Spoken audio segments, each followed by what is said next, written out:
The Unhappy Hour on the new AmericanMedia.com. Yeah.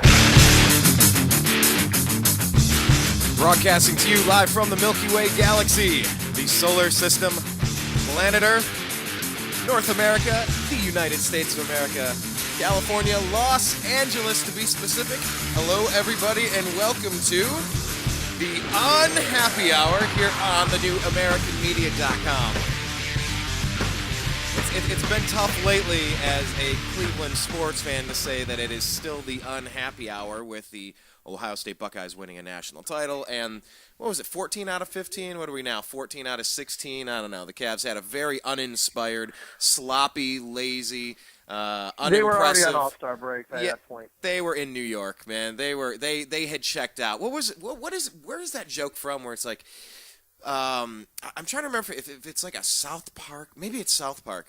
And it's like a job counselor. He's like, ooh, I've totally checked out. I don't know, chef? I forget where the hell that joke is from, but yeah, the Cavs were totally they just weren't even into that Chicago Bulls game. So we'll talk about that, and we'll talk about maybe if we can think back, recapping where we thought this year was going to be versus where it is now at the almost midway point. We're going to get into that with former NBA scout, current NBA consultant Zak Baris, who you just heard a second ago. But real quick, if you haven't checked out our homepage, go to thenewamericanmedia.com. That's our hub. Okay, so on the right it says TNAM Radio. That's where you click play to listen live. Underneath that, you have our Twitter and our Facebook feed. You can manually do a search for The New American Media on Facebook and like our page. I think we had 8 likes yesterday, which is cool. I think we put amazing content on that Facebook page. If you're not there, you need to connect with it, or you can just do it manually from our homepage. Also, underneath that, Twitter, we're at American_Media_.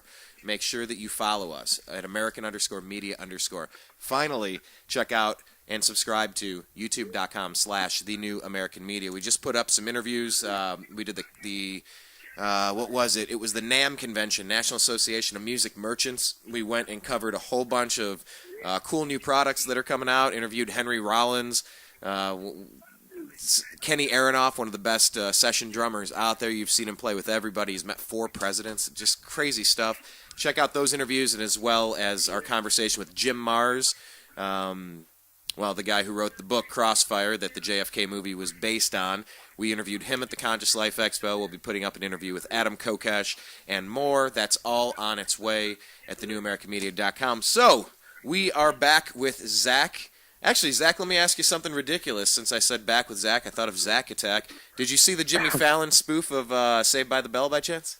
I did see that. My stepbrother is actually in Elizabeth Berkley's Instagram picture the other day that she uploaded. Oh, wow. he was in the room when she was getting her makeup on. He was in the room, and I was like, it got put on Instagram, and I was like, wait, is that I think that's my stepbrother. And then it got posted to Facebook. Someone commented, like, is that Evan? And I was like, yeah, so it was him. That's a hell of a day to be attached there. I mean, I don't know how many millions of views that thing's at now, but yeah, you instantly go, where's Screech? Where's Lisa? Oh, yeah. Oh, okay. Screech is in jail, and I don't know. I've seen those pictures of Lisa Turtle. But anyway, I digress. Yeah, Jimmy Fallon is kind of crushing it. I'm seeing a lot of really funny stuff coming out, jammed with Neil Young. Both of them singing and playing guitar. They sound damn near identical. I got to check out more of his stuff. But anyway, let's check out the NBA, man. Let's get right into it. We are kind of at it's not quite the midway point, as I talked about a couple weeks ago, but it's the All-Star break. Is this how we expected this season to go? I mean, we all thought the Hawks would make the playoffs. We didn't think they'd be number 1. We thought the Cavs would be good, but not so many ups and downs, perhaps. So, I don't know, Zach. Go ahead. The thing is, if you looked at the Cavs roster early in the year, I mean, we pointed out, I thought they would be unbelievable, but still, we did point out that they had flaws, that they did not have a backup point guard and they did not have a center on the roster, were their 2 biggest needs. And it turned out those were really, really pressing needs at the beginning of the season. Also, they really didn't have anyone to guard the perimeter, too. Deion Waiters neglected the perimeter. He neglects defense in the first place. But, getting back to it, when you look at the Cavaliers roster, how it's constructed, it was a lot like Miami in their first year at the beginning of the season. Miami lacked the complementary pieces, except they were a little bit better than the Cavs were. at the beginning before they were able to add Shane Battier, before they added Ray Allen, before they added Chris Anderson, Norris Cole, before they went and got all their pieces. The Cavaliers basically were a team of Varejao, who would have, and Tristan Thompson, they had, and Kevin Love. They had 3 good power forwards on the roster. You had 1 all-star power forward, and you had 2 really good backup power forwards. But they did not have a center. LeBron had Marion backing them up.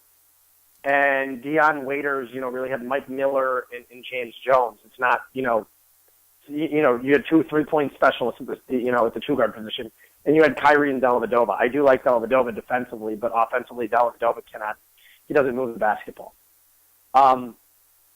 So, you obviously had your holes. So what did you do? You went out and you got a center. You got rid of your team cancer and Dion Waiters. Varejao went down, unfortunately, because he'd be a perfect fit right now with this team. Yeah. With Mozgov. Do you remember how dominant Varejao was when he had Shaq? When he was playing next to Shaq, he was fantastic. It's very unfortunate. He's gone for the entire season. There's no way he comes back. It's just a complete write-off. No way. You're looking at literally a 12-month injury. Well, sometimes you see these guys, he's done for the year. Wait, he could come back if they make the play. You hear that from time to time, but this is not one of those kinds of injuries. It's just not. Yeah. So basically, the Cavaliers have done is, in order to, you added a 3-point shooter in J.R. Smith. Shumpert's been fantastic, and so is J.R. Smith defensively, I have to say, by the way. J.R. Smith What has a been pleasant an excellent surprise. defender with the What a Cavs. pleasant surprise. It was funny when we made that trade. My sister's boyfriend, he's from New York. They both live in New York. And he was making fun of me when the Cavaliers acquired him. I said, you know what? I said, they go out and they go and get a center out of this trade. I'll be thrilled with it. I'll be thrilled. And you added 2 defenders who've been fantastic on the wing. The Cavaliers have been the second most efficient team in the NBA defensively. And offensively, they've been the first most efficient team. Since the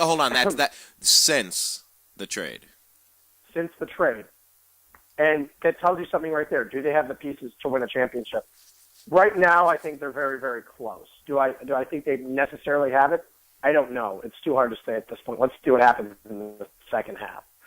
Yeah, because that winning streak, they did have a couple of powder puff teams in there, and looking at strength of schedule, and then they just lay an egg against the Bulls. You go, all right, the team can rattle off 14 to 15. Handled the Bulls twice this season. I'm not too worried about it. Yeah, and that is true. The Bulls really wanted this one. The Cavs just, I don't know, they were playing very sloppy. They were absent from the start. If you watched that game, they didn't care. It was and also yeah. This is another thing you need to realize, too. That's how valuable Kevin Love is to this basketball team, which people don't realize. He helps space out the floor big time. You saw without Kevin Love, they were having problems spacing the floor, getting openings. And that's what Kevin Love does. Don't forget, Kevin Love is still a top 15, top 20 player in this league. Well, talk about that because now the knocks are, Andrew Wiggins got the Rising Star MVP. He's looking. Yeah, that means absolutely that the Rising Star MVP means nothing. Boogie Gibson won it a few years ago. Look how his career turned out. He's out of the league. All right, fair enough. But people are wondering, for what you're paying Kevin Love, why didn't you just keep? It doesn't matter. Kevin Love, the Cavaliers would not be in this situation if they had Andrew Wiggins. I've tried to reiterate that over and over again. Well, I still. Wiggins' advanced statistics still indicate he's a below-average player this year. Just so we can go over that. Well, Charles Barkley would for the majority of the season. No, it was Karl Malone came out. Charles Barkley. Wait, wasn't it Karl Malone? I don't want to attribute this to the wrong person. Was it Karl Malone that came out and bashing the advanced analytics of what the NBA has turned itself into? They still mean something. You just can't rely completely on it. I mean. Well, Bill Walton just called Jordan an average player. You're hearing a whole bunch of wacky stuff. Here's the thing. Wiggins has contributed to 1 total win this year, 0.8 on the offensive and 0.2 on the defensive end. Let's go take a look at Kevin Love and see what he's been responsible for this season. Kevin Love has contributed, let's see. If you look at advanced statistics, Kevin Love has been responsible for 6.1 wins, 1.9 wins defensively. He's attributed for, and 4.2 offensively. Kevin Love, you might not think has been good, but he's on pace for about 12 total win shares this year, which would be, last year he was at 14. It would be the second highest of his career. Wow. So, that's the thing is if you can attribute 12, let's say he finished the year with 12 wins 12 win shares, that means he's responsible for 12 total wins this season. Wiggins has been responsible for 1 total win. Kevin Love is by far the more valuable player, and like I said, it's not close. Well, it's just the uncertainty with the 1-year contract, and then some people wonder if he's being overpaid. I want to get to something. No, he's here. not being overpaid. He's doing what he came to do here. He's a third wheel. It's the same thing as Chris Bosh. I mean Bosh next was a year, third though. Wheel in Miami. I mean Chris next Bosh year. Got a $118 million contract. Yeah, all right. Okay, you've connected it for That's me. what you got to understand. Chris Bosh is not being overpaid. Chris Bosh is a very good player. He's great at what he does, but he needs a third amigo down there. Well, I just think the Heat in general, I mean, that's just the way the NBA is shaped up nowadays. If you want to be an elite team, you need 3 elite players on your team. I mean, look at Golden State. They've got Steph Curry, Klay Thompson, they've got Draymond Green, and then they've got another 2, they've got Andrew Bogut when he's healthy, and they've got David Lee, too. They're very solid. And Maurice Spates is one of the best. He might be the best backup center in the NBA. He showed moments when he was on the Cavs a couple years ago. He was great with the Cavs. Yeah. The problem is the Cavaliers just stunk, and he left them. He left. So it wasn't that Spates wasn't good. The Cavaliers did have decent complementary pieces when they were, when they were here. But the thing, they just didn't have the All-Stars. They had Kyrie, and that was it. Like I said, Deion Waiters is a terrible, terrible basketball player. He has talent, like he has what would they call it? That he has he's a street baller. He has schoolyard talent. Yeah, like schoolyard talent. Yeah. That's what I was. I couldn't come up with the best way. I don't know. Pickup game talent, 1-on-1 ISO crap. But he's not. He's never struck me as an intelligent player. And I say that because we've been so spoiled over the past decade or so, having LeBron James. They'll talk to him at halftime and he'll say, I felt it was pretty important because we were only 7 of 13 from the free throw line in the first quarter, and I think we really picked it up in the second quarter when we hit 7 in a row there when we went on that run. Like he's dissecting all the statistics and what happened from quarter to quarter, from stat line to stat line. Yeah, we were only 10 of 15 from the 3-point line. I wish we could have been 11 from 15. Like he would always reference that, and it's like, okay, he's always. I think he'd make a great coach. Do you think LeBron has any desire to be a head coach in the NBA? I mean, you never know. I think he wants to be an owner, but I think he could dip into the coaching. Someday. Yeah, but you're right. Deion never struck me as a very smart player. Do you think people like Chris Bosh and Kevin Love accidentally do awesome because their skill set makes the floor spacing well, or do you think it takes a lot of forethought and planning for Kevin Love's and Chris Bosh's to space the floor well? How does that work? I think just naturally, Kevin. I don't think it takes a ton of coaching to get Kevin Love open. Don't forget, this is a guy who was the number 1 option in Minnesota, and was an All-Star. Right. He's a 3-time All-Star. He was the number 1 option there. On a team that won in the high 40s last year. He was or mid 40s last year. I'm sorry. Look at him this year. What does Minnesota have? 7 or 8 wins. Pretty darn bad. They're terrible. And the thing is, all they really did, the only player they lost was Kevin Love. They still had Pekovic. They added Thaddeus Young, who had a good year in Philly last year. They added the 2 number 1 overall picks, and they still suck. That's proving how valuable Kevin Love is compared to Andrew Wiggins at this point. I'm not saying Wiggins isn't going to be an all-star or a superstar someday. I'm just saying that Kevin Love is way more valuable than people are giving him credit for. Yeah. Well, somebody who is valuable on a team that some think are underperforming. However, Zach and I have already mentioned this with the Miami Heat. We can get back to him now because we're kind of taking some perspective at the midpoint in the season. I want to get to something that UFC's MMA said. He give me a moment here. He makes a few points about this player. Give me your thoughts afterward. UFC is MMA. By the way, guys, pretty much everybody that has over the past almost 4 years, go onto our YouTube page and leave some comments. Like we continue this conversation. It never really stops. So leave your comments there. UFC is MMA username says, since you haven't loaded any more basketball videos, I'm going to leave my NBA rant on this page. All right, I'll step up my game. He says, and he posted this on the Jim Mars interview. So he goes, here's my Hassan Whiteside rant. Whiteside, the guy averaged 13.1 points, 8.9 rebounds, and 5.4 blocks in only 26.1 minutes in his 1 year of college back in 2010. This guy didn't suddenly become a beast overnight. He's always been a beast. I was fortunate enough to see 2 of his games during his freshman year. I was blown away. A guy 6 foot 11 inches barefoot with a 7 foot 7 inch wingspan that can jump out of the gym. I was super excited to see him in the NBA. He gets drafted by Sacktown, and they never effing played him. Then after a few years, I forgot about him. Hold on. Actually, you go ahead. Jump in with your thing, and I'll finish after. Here's the thing about Whiteside.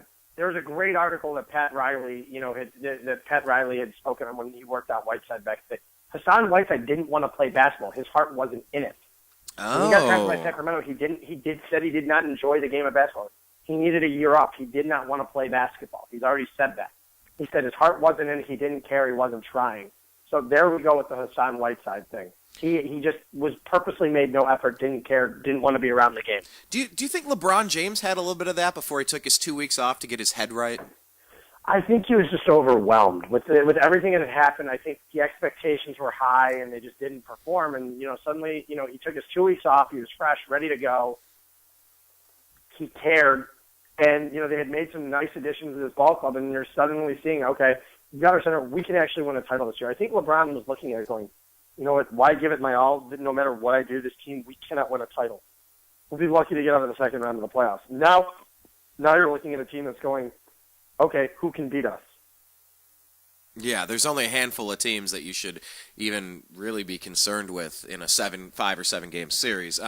No, so that's right. I mean, let me make a totally different analogy. So no, I'm not comparing basketball players or these two basketball players necessarily to our military. However, as a guy that has a psychology degree myself, and seeing all of I saw another story yesterday, another service member that committed suicide that comes back.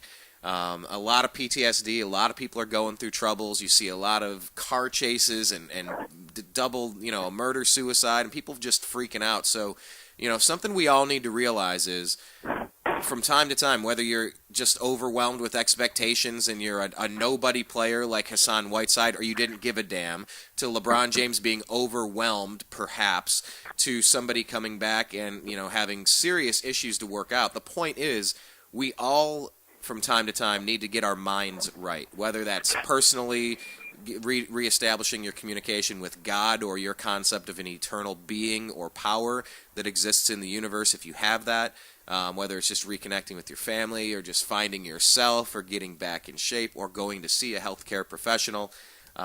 These things are all important. So I was very confused watching LeBron's first couple, 10, 20, 30 games. I just didn't really know what was going on, and I'm not.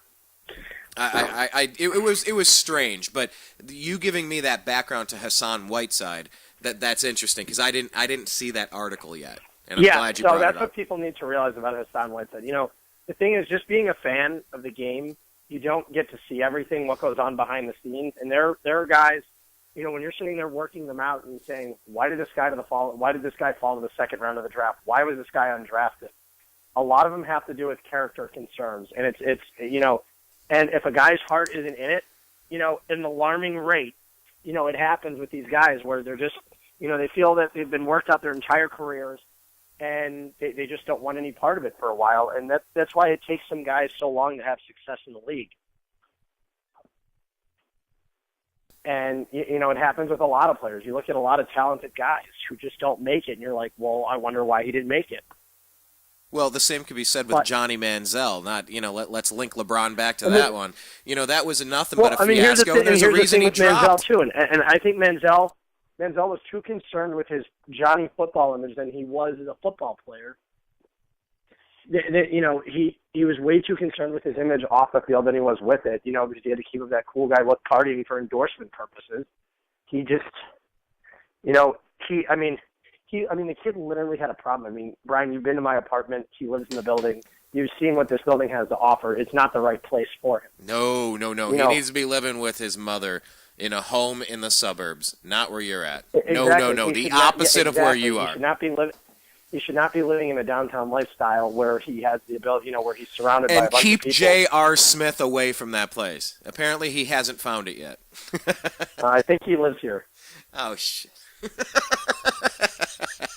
Because J.R. Smith was saying, past few years, my head hasn't been in the game. I've been very distracted with going out and pretty much here in Cleveland. He didn't say there's nothing to do, but he kind of said he hasn't found anything to do, so it's all basketball. Please keep him away from the vault.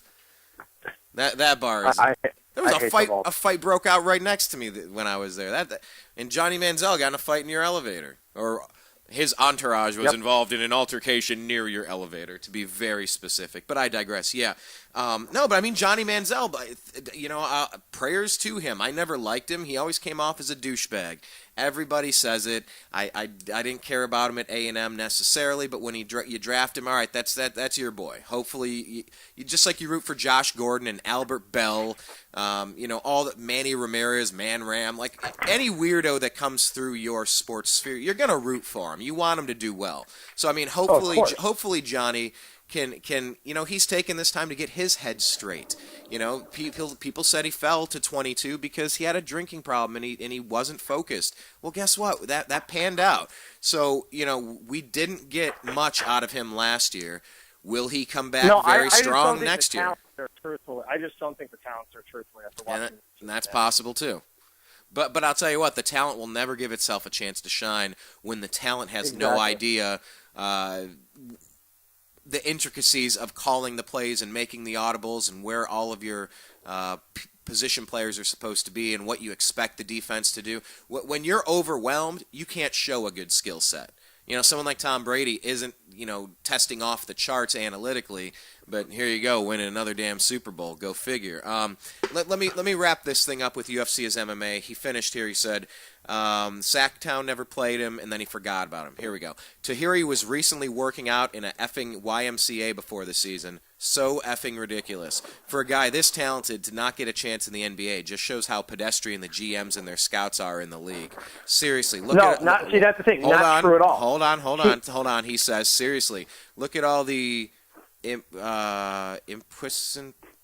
at all the centers in this league. Forget about Doc's comments yesterday. You want to talk about a real travesty? That's that a talent like Hassan White. I think you talk about Doc Rivers saying that Crawford should have been in the All-Star game. He says, what's a travesty? No, is DeAndre a talent. Jordan. I'm sorry. Yeah, DeAndre Jordan. My bad. That a talent like Hassan Whiteside taking until now to get some run in the league. The Cavs could have gotten him for nothing. Think about that one. Now go. Yeah, but okay, so could 28 other teams have had him for nothing too. That's the thing also. Not just the Cavs. Here's the thing. Hassan Whiteside didn't want to be playing in the NBA. He didn't. He went overseas for a year. He did not want to be in the NBA. He even said that. I mean, that's the thing. He did not want to be in the NBA. It's plain and simple. I mean, yeah, I feel bad for the guy. I mean, but the thing is, he showed no effort for a year or two. Didn't want to be in the league, which is fine. And now he's got his head on straight, and it's great.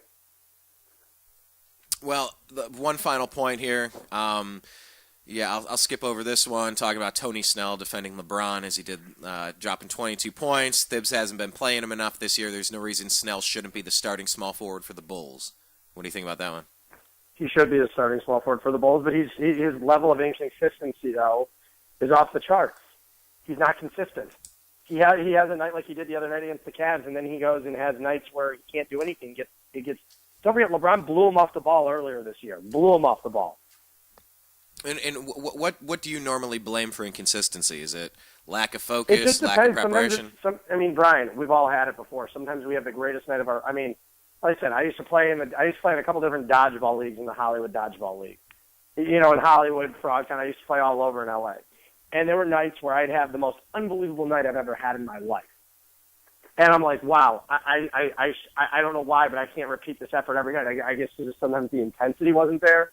Or I guess sometimes, I don't know, maybe I just wasn't feeling it. But like I said, I've played sports, my entire life, and I have to say, everybody has off nights. And there's some nights when you just have your best night ever, and you say, wow, that's someone's potential. Holy shit. No, excuse my language, but that's what you say about people. Sometimes you're like, wow, I didn't know they had that kind of talent in them.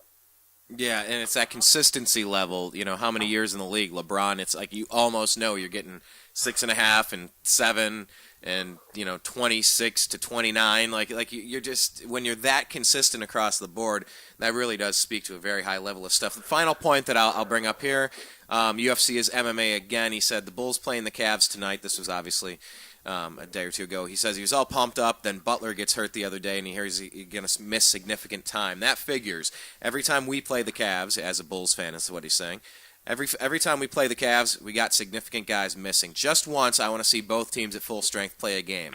Looking ahead, The playoff run is going to be really interesting. I think the Cavs and Bulls both need to avoid that 4-5 matchup in the first round. Facing Washington in the first round isn't ideal. That team is no joke if they're healthy. I know the Bulls sure don't want to face Washington in the first round. For whatever reason, they don't play them well. You get that third spot and you get the Bucks in the first round. That's the ideal situation for Chicago or Cleveland. What do you think about that? Wait, can you repeat that? Nah, I'll read the whole thing. No, basically about where the ideal matchups you think they're going to be. What ranking is going to be most ideal for which teams? Because like he's saying here, for whatever reason, the Bulls don't play Washington well. They want to avoid them. So should they be? Yeah, they do. I mean, here's the thing. Honestly, I think teams would rather face the Hawks and the Wizards. But the thing is, the Wizards are very poorly coached by Randy Whitman. Very poorly coached. I really don't think – I mean, here's the thing. If you want to win the NBA Finals, you have to be able to beat any team in the NBA. It's as simple as that. You know, a couple of years ago when the Bulls won 60 games in LeBron's first year in Miami, they won like 62 games. LeBron's team, you know, the Heat whooped them in 5.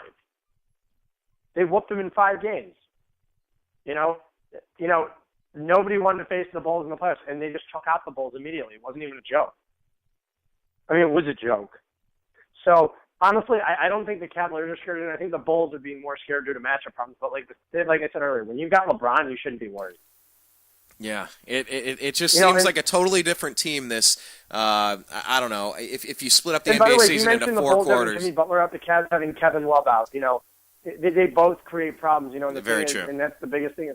It's the most important thing is playoff. That's why the regular season doesn't make a difference. Well, and that's what I'm saying. If you would have asked me this question through the first half of the first half, I would have been very concerned. I don't even know what the heck was going on in Cleveland. Now, after winning, is it 14-16? I think is the stat. Yeah, it's 14-16. You know, yeah, they're going to win more games too. I mean, that's the they're thing. going to go on other runs. I'm like less concerned about this team than I was at the first month of the season. The Cavaliers will probably season. still win in the mid-50s this year. You know, they're not going to lose many more games until they start resting their players.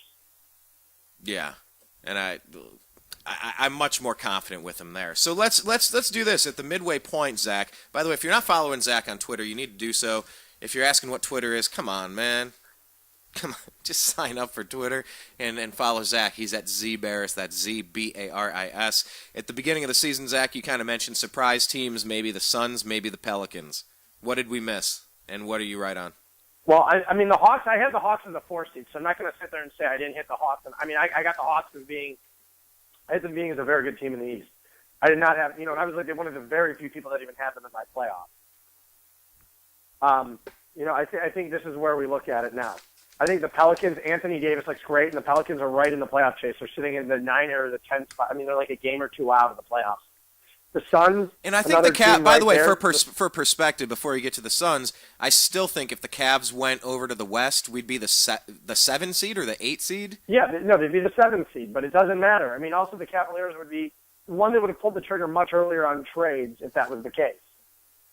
And like I said, 1 through 8 doesn't matter in the Western Conference. I mean, the Spurs are sitting at 6 or 7. Well, I cut you off talking about the Suns. What point were you making about the Suns being a surprise team? The Suns won 48 games a year ago. They're on pace to do that again this year. I mean, they're a good basketball team, but I think they really need to trade Isaiah Thomas. I know they just signed no big deal, but they need to trade, in order to get what they need to do properly and trade him for a big man. If only it were that easy. Maybe everybody would be doing it. Yeah, I mean, you also had, Raptors at 3, I think. Raptors at 3 and then Wizards at 5. I mean, we're not very far off here. No, not at all. Where did I have the Bulls at? Then I think I had Cavs, Bulls. I think I had the Wizards at 3. Raptors at 3, Hawks at 4, Wizards at 5. Okay, Wizards. I mean, so my top 5. And I think by the way, this is according to the chicken scratch notes that I keep while I'm doing a show, which are not always the most accurate. Yeah, but don't forget all the top 5 in the East that are currently there. All of them are 1 through 5 in different order, but they're all 1 through 5. But you know what? Hey, I think we have a good point here, Zach. I think what we need to do is make sure that we type out all of this stuff so that we can easily revisit. That's a good point. As soon as I hire a crew, who are my get right 6, on that. 7, 8? I believe I know I had Charlotte in there, Miami, and I don't know who my 8th seed was. That makes 2. I don't know who was my. I know. I know. I had. I had Miami as 6, and I had Charlotte in there somewhere. And I'm trying to. I don't know. I think I had Brooklyn left out of the playoffs. Is there another team that's more surprising? Because I guess surprising and disappointing. You had Pacers, Nets, and Knicks. So yep, and I was right on all three of them. So is there any other big surprises you've seen? I guess we'd have to say the Hawks. Like everybody would say that. Yeah, I'm not surprised by anything in the Eastern Conference so far. I mean, like I said, I predict the Hawks at probably around 50 wins this season. So what they're doing, they're a little bit above expectation. I mean, they're a little bit more than well, they that, went a whole month without a loss. I mean, that's... But I'm saying they're having a great season. I mean, I predict them to have a very good season. I didn't predict them to have a great season. I didn't think it'd be the elite. But, the Hawks still need to add some pieces if they want to make a deep run in the playoffs.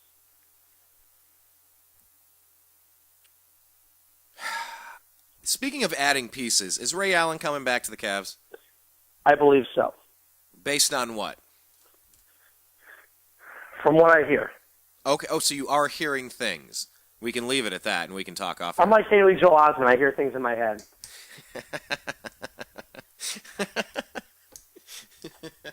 I see trades, people. I can see that. I see free agents. Okay, so you are hearing free agents coming to Cleveland. You are hearing things. It's not just a gut instinct from months ago. You're currently hearing things about Ray Allen joining the Cavs after the break. Yes, I am. That makes me happy. All right. Brian Windhorst reiterated exactly what I was going to say the other day. Was exactly the teams he's looking at. Basically, are Miami, the Hawks, Cleveland, and Golden State. Yeah, Golden State needs a couple shooters. I tend to think Cleveland and Golden State would be his best fits if he wants to win a ring. Especially, he has another dimension to Cleveland, which would really help the Cavaliers. I think he'd be a nice fit. And don't forget, like I said, the Cavaliers are still going to add a backup point guard. Yeah, probably Jameer Nelson. Or Will Bynum. If they can't land a trade for Jameer Nelson, it will be Will Bynum.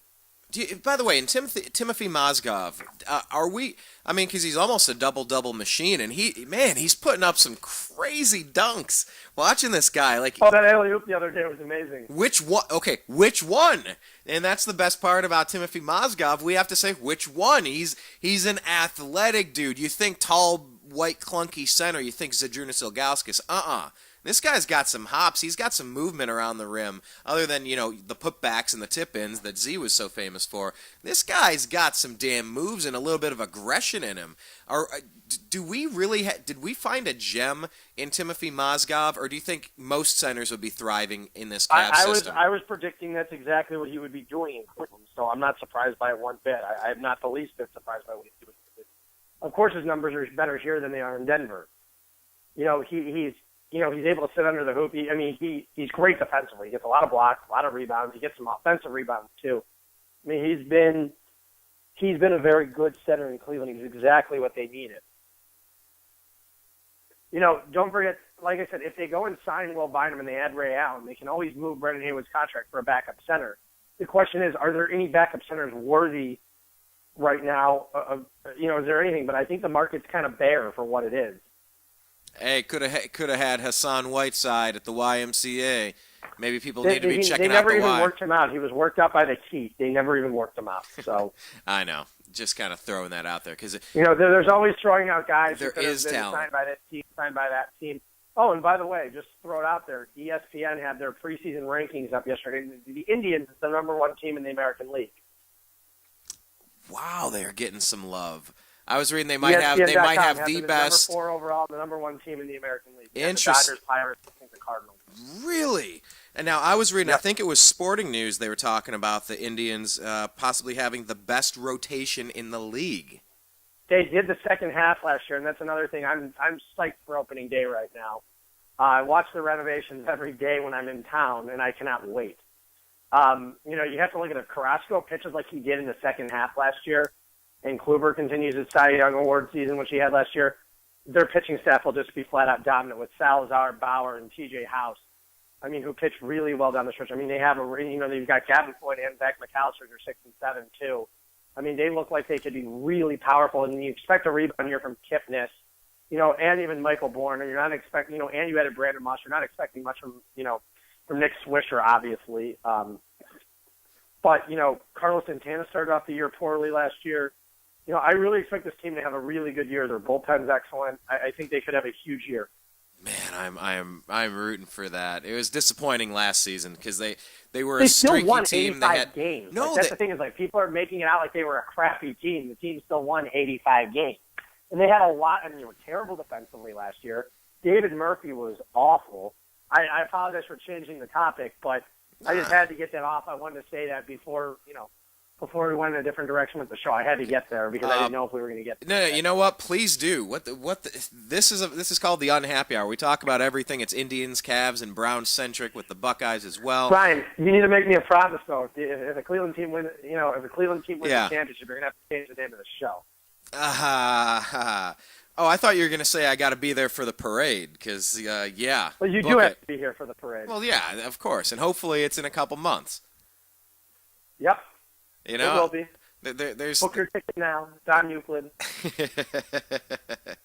Well, I'm very excited. I actually almost, because you couldn't do the show yesterday, and that's the thing about free-floating radio. When everybody's running around doing all their other things, it's tough to carve out time to make these things happen. But I reached out to my cousin, who was on one of my very first episodes of the Unhappy Hour about almost 4 years ago, and we were going to do a Major League Baseball preview show, but we pushed it back. We will do one, and you should probably be a part of that show as well. Maybe we should have 3 people on that, but I'm very much looking forward to baseball, and I'm curious as to what UFC's MMA's baseball team is. He's a Bulls fan and a Suns fan. So, all right, do you watch any baseball? Probably a Diamondbacks and a White Sox fan, or a Diamondbacks and a Cubs fan. I feel like I've had different conversations about different sports, and I don't think it's that clear cut. He can prove us wrong. I don't like. Here's just my personal thing. I don't like when everybody is, oh yeah, I root for the Bulls in basketball. I root for the Cowboys in football. I root for the Yankees in baseball. And I root for the LA Kings. Like, oh, okay, yeah, you get diverse portfolio. And Ohio State. Yeah, like the LeBron James thing. What about LeBron's quote saying, "I love the fans in Cleveland, but if I had to play 162 games or 80, whatever, if I had to play how many games are in an NBA season, Zach? I'm confusing my baseball 82. numbers. Thank you. I was confusing my baseball with my. Okay, if I had to play 82 games anywhere, I'd want it to be Madison Square Garden. That was LeBron James. I really butchered his quote, obviously. But, every time he makes a comment about going to New York, it's never going to happen. He loves MSG. That's the thing. He loves Madison Square Garden. Yeah, he loves playing under the bright lights of Madison Square Garden. But the thing is the Knicks suck. It's a great stage. He's not going to go and play with Carmelo next year. People read way too much into this. I mean, everybody for years, LeBron's going to the Knicks. LeBron's going to the Knicks. What does he do? He pulls a complete 180 and doesn't stay in Cleveland. He goes to Miami, out of all places. There's nothing wrong with saying, Zach, that I like playing Red Rocks. If you're in a band, if you're Dave Matthews or somebody, you're going around, I like playing Red Rocks. Oh, Dave Matthews is moving to Colorado. It's got to be the weed. And then, all these stories come up from just gossip over nothing. So, I don't know. It's just LeBron says some stuff that really gets under people's skin. But, hey, let me wrap this up. Most disappointing teams we talked about. Rookie of the Year, Doug McDermott, Wiggins, Jabari Parker. Jabari's obviously injured. Lakers had their injuries. What do you make of Doug and Andrew at the halfway point?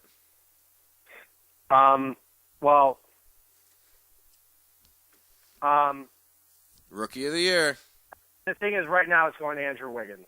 Doug McDermott's been a massive disappointment because he really hasn't gotten any playing time. So he's been a disappointment. Obviously, Parker's out for the year. Julius Randle's out for the year. If we take a look at the 2014 NBA draft real quick, look at the guys that are not even playing this year. Draft results round 1. So let's see. Wiggins has been, he's been decent, not amazing, but he's been decent. Parker's out for the year. Embiid's out. Aaron Gordon missed significant time. Exum's 19 years old, still learning. Marcus Smart really just started playing because Rondo got traded a couple weeks ago. Julius Randle out for the year. Nick Stauskas hasn't really done anything. Noah Vonleh has been sent to the D-League. Elfrid Payton's been okay. McDermott, not much. Dario Saric isn't even over here. Zach LaVine's back on the bench. I mean, so we're talking the first 13 guys in the draft. Adrian Payne from Atlanta has already been traded. I mean, there has not really – I mean, who's really come on late, who I really loved in college, was Mitch McGary for the Thunder. He's had a couple big games for the Thunder, and I always loved him in college. McGary's been fantastic over the last few games. He's not going to win Rookie of the Year. Didn't he have a significant injury or something? He did. He had a back injury. Yeah, that's right. Yeah, and when it comes to March Madness and stuff, I usually just I start paying attention around this time of the year. It's college football I'm much more into. You know, like I'll check out golf or hockey if it happens to be on in the background, but I hardly pay attention. And I'm just a nut for football, baseball, and basketball. You know, that's how I am too. You know, like I said, I like the LA Kings, but I don't go out of my way to watch them every night. Yeah, soccer. You know, I checked out the World Cup. Ugh, what a bunch of hype for such low scoring. I just like scoring. What can I say? All right, Coach of the Year: David Blatt, Steve Kerr, Tibbs. Coach of the Year. So it's going to go to Steve Kerr. There's a whole second half to be played, though. Yeah, that's true. But you still think it's going to Kerr? I mean, out of those three, yeah, it is. I mean, or it's going to go to Budenholzer, Budenholzer from Atlanta. You know, it's going to go to one or two. I think either one of them deserve it. Most improved player or comeback player? Who did I have? Anthony Bennett, Derrick Rose. I don't love either one of those picks. When did we pull the trigger on the Kevin Love deal? Right before the season, a couple weeks before the season. What month? No, right after the deal, right after the summer league. What month are we in? If we had to guess. I think August or September. Okay. Most improved: Andre Drummond or Steven Adams? Andre Drummond's had a very good season. And what do we have? Cavs over the Spurs in the finals, I think. Yep. All right. Oh, by the way, here one last question, and then we'll probably wrap things up. I mean, another person too. I think most improved this year would have to go to Klay Thompson. He's been a beast. Or Jimmy Butler. Either one. Butler was really good last year. The thing is, though, Butler's turning into a superstar. The thing is, Klay Thompson's having an amazing, amazing year. Okay, well, let me ask you this. Back to Ray Allen, just because I kind of made a note here. I wanted to distinguish the difference. For the casual fan that hardly pays any attention, like, oh, yeah, Ray Allen, he's one of the best. Get him on your team and win a title. Okay, that's stupid fan. Or completely uninformed fan. Or fan from 15 years ago, not current reality fan. Like when the Cavs get Shaq versus when Kobe had Shaq or D. Wade had Shaq. There's a big difference. When you add someone like Ray Allen to the team, how does that change the rotations and the possibilities of what the Cavs can do with their second unit and their first unit on the floor? It allows their second unit to actually go and make some shots. Okay. Or what you can do is you can insert him in the starting line and move J.R. Smith to the bench for added offense off the bench. That's another thing you could do too. And you kind of ride the hot hand then? If somebody's performing at a high level, you keep I don't know if you ride the hot hand. What you do is basically you see what works the best for you. You know, it's getting your rotation set up for the playoffs, and you see what works best for you. Obviously, Ray Allen will be in your playoff rotation. Right. Oh, it just extends the depth of your bench a little bit more, and it's a good jump shooter. Is something like that essential to winning a title? Being able to do that? To have a deep bench to add another option to see, for another defense has to prepare for? I mean, yeah, it's always good having a better bench. And we think it's going to happen. I mean, I hope it happens too. Surefire Hall of Famer. It wouldn't hurt to have that brain in the meetings, that leadership as the team moves forward. I think that, not that you're missing that leadership from LeBron, but as you get another LeBron boy there, it just kind of makes sense. I don't know. I think guys like Kyrie Irving and Kevin Love, they're going to take their mentor. They're going to learn in different ways, and I think if you add someone like Ray Allen, that's going to do nothing but help. So, all right, Zach, I'll tell you what. Let's wrap it up here, and let's make sure that we jump in and do some baseball coverage. I think that's the one area I've been weakest at over the past 4 years, and I really want to... We've definitely neglected that. Yeah, I want to step that up this year, and I want you to be a part of it, along with Justin Engelman, my cousin from Texas. We'll bring him in. We'll add you to that team, because I think it's going to be a really exciting season to watch the Indians. Definitely. All right, buddy. Well, hey, enjoy your whiteout over there. Don't crash into anything. Stay safe, stay warm, and one of these moments real soon. I'll be seeing you over here in my backyard, and we'll talk a little bit more then. Sound like a plan? Sounds like a plan.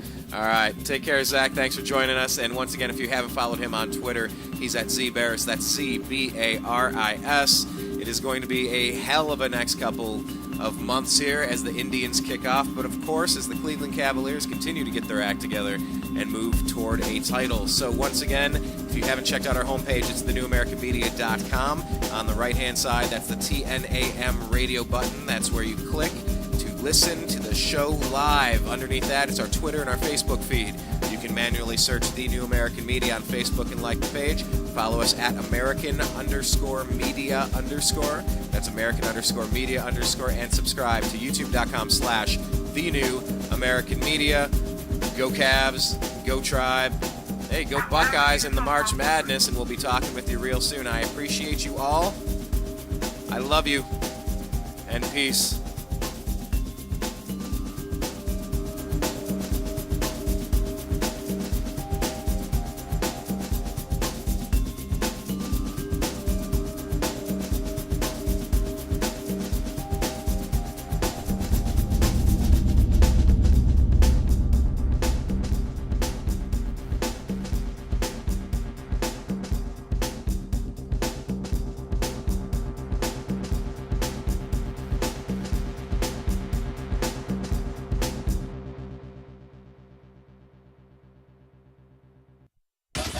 It's the Unhappy Hour.